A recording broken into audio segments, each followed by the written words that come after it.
Evangelho de Lucas, capítulo 15, a partir do versículo 25. O filho mais velho estava no campo. Quando voltou, aproximando-se da casa, ouviu a música e as danças. Chamando um dos servos, perguntou-lhe o que era aquilo. O servo respondeu: Teu irmão voltou e teu pai matou o bezerro cevado, pois o recebeu de volta são e salvo.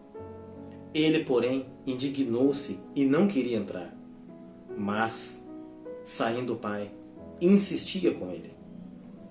Mas ele respondeu ao pai: Eis que te sirvo há tantos anos, nunca transgredi teu mandamento, e nunca me deste um cabrito para alegrar-me com os meus amigos.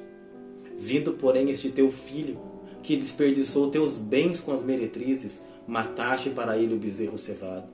O pai lhe disse: Filho, tu sempre estás comigo, e todas as minhas coisas são tuas, mas era justo alegrar-nos e folgarmos, porque esse teu irmão estava morto e reviveu. Tinha se perdido e foi encontrado. É verdade. Quando nós olhamos para essa parábola aqui de Lucas 15, na minha modesta opinião, é uma das parábolas que mais me toca, que mais mexe comigo. E eu pensando, refletindo um pouco sobre ela, nós conhecemos essa parábola como sendo a do filho pródigo. Mas eu gostaria de chamar a atenção para o primeiro versículo, Lucas 15, versículo 1. Chegando-se a ele todos os publicanos e pecadores para o ouvir. Os fariseus e os escribas murmuravam: Este recebe pecadores e come com eles. Ele lhes propôs uma parábola. Jesus aqui ele estava num contexto onde tinha algumas pessoas que não tinham boa fama. E do lado de lá tinham outros que eram os religiosos. E Jesus ele conta uma parábola nesse contexto. Na verdade, é uma junção de três. A primeira, ele vai contar, ele vai falar um pouco sobre a ovelha perdida. Um pastor que tem 100 ovelhas e ele perde uma. E ele deixa as 99 e busca essa ovelha que estava perdida. Jesus termina dizendo que há alegria nos céus quando um pecador se arrepende. Depois ele conta da dracma perdida, ou seja, uma mulher que tinha uma pulseira ali. Com 10 moedas, ela perde uma moeda. O que ela faz? Ela coloca a luz, ela varre a casa, ela vai atrás. E quando ela acha, ela chama suas vizinhas, suas amigas para celebrar com ela. Porque tem alegria. E esse é o mesmo paralelo, porque tem alegria no céu por um pecador que se arrepende. Agora, Jesus ele vai escalar. Se antes a perda era de 1%, agora aqui a perda é de 10%.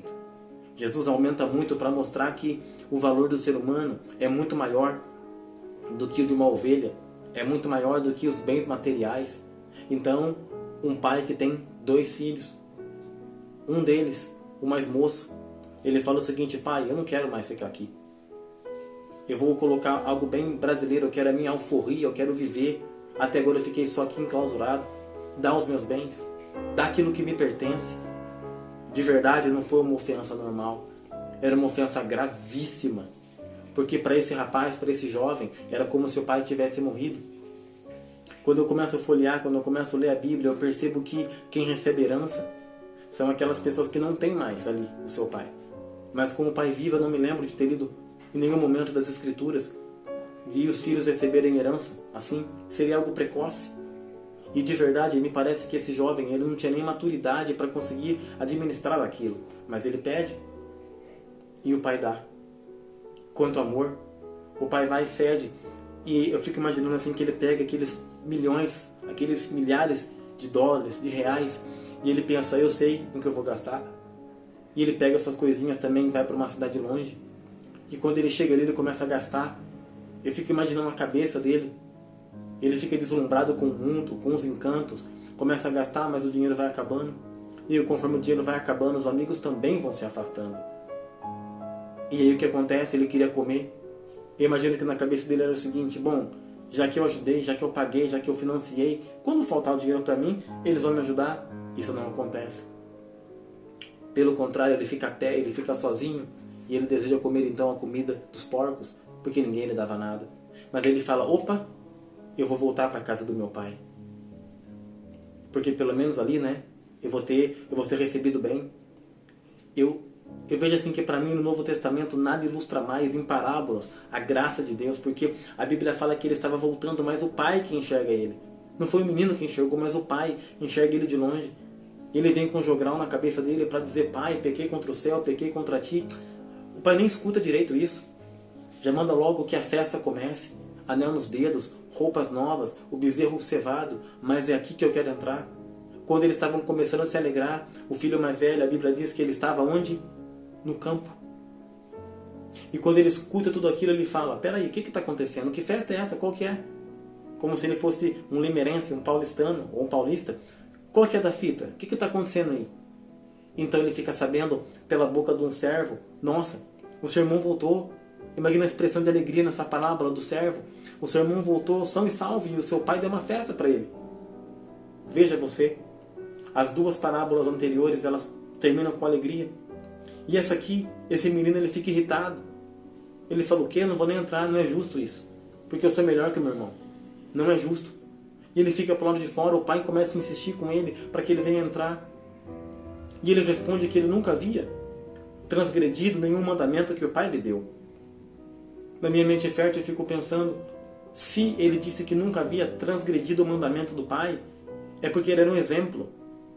Ele nunca tinha batido boca com o pai também. Foi a primeira vez. E o motivo da discórdia? O irmão que estava chegando.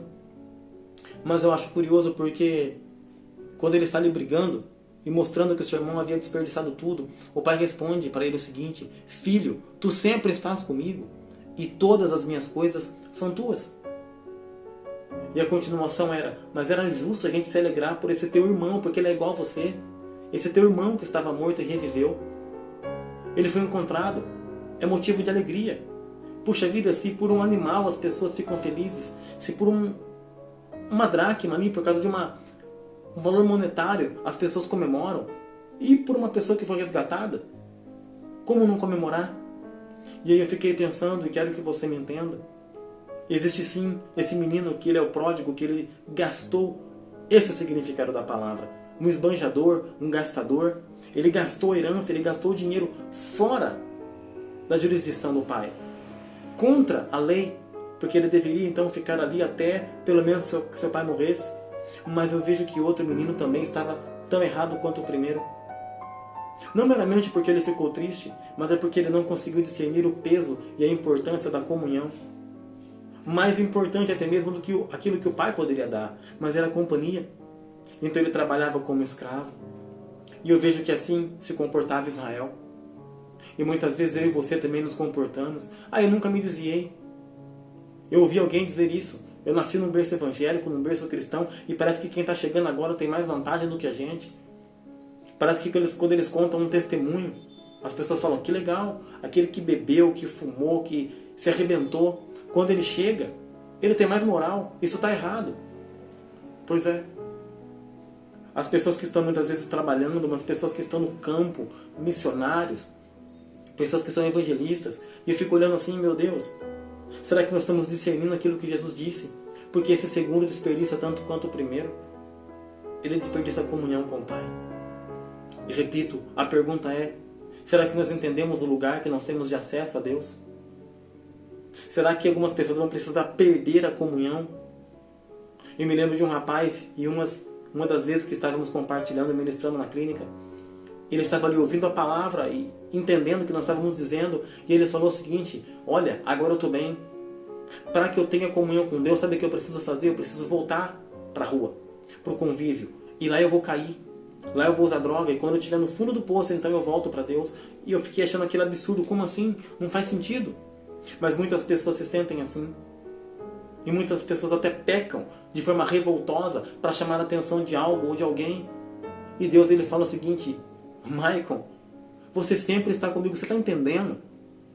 Todas as minhas coisas são tuas. Ou seja, você poderia ter pedido. Porque o bezerro era para você. O anel era para você. A roupa é sua. Chega e pega, abre a geladeira. Existe todo um rio de graça para mim e para você. Mas muitas vezes nós não entendemos que o Espírito Santo abre os olhos do nosso coração para que a gente não venha a ser pródigo dentro da igreja, pródigo no ministério, pródigo no campo, pródigo com valores morais irretocáveis. Não adianta. é questão de termos comunhão com o Senhor. Isso que faz todo sentido. Repito, Israel não entendeu. Quando eles viram os publicanos chegando, as prostitutas, quando eles viram as pessoas que não tinham moral, eles se achavam muito bons. Mas eles estavam dentro do reino. O que eles desfrutaram? De nada. E sabe qual foi o fim deles? Eles se perderam. E eu e você? Como será que nós vamos nos posicionar frente a essa revelação bíblica? Que não venhamos ser esbanjadores, pródigos, desperdiçadores da graça de Deus, que possamos conhecer a Cristo, que possamos viver para Ele, e aí então irmos para o campo, e aí então torná-lo conhecido. O filho mais velho estava no campo. Quando voltou, aproximando-se da casa, ouviu a música e as danças. Chamando um dos servos, perguntou-lhe o que era aquilo. O servo respondeu: teu irmão voltou e teu pai matou o bezerro cevado, pois o recebeu de volta são e salvo. Ele, porém, indignou-se e não queria entrar. Mas, saindo o pai, insistia com ele. Mas ele respondeu ao pai: eis que te sirvo há tantos anos, nunca transgredi teu mandamento e nunca me deste um cabrito para alegrar-me com os meus amigos.